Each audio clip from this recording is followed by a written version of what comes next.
Samantala, kabilang po ang sektor ng edukasyon sa mga pangunahing tinututukan ng lokal na pamahalaan naman ng Dagupan sa pamamagitan po ng ilulunsad na bagong programa. Kasama rito ang pagpupondo at pagbubukas ng DCNHS Model Library na layong mapabuti pa ang mga school libraries sa buong lungsod.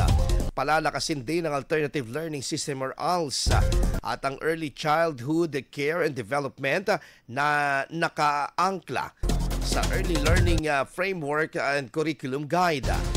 Magmapamahagi din ng science materials at kagamitan sa piling paaralan upang makatulong sa pagtuturo at pagkatuto ng mga mag-aaral.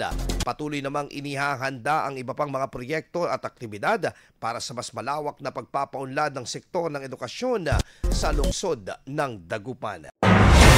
IFM News. IFM News. IFM News.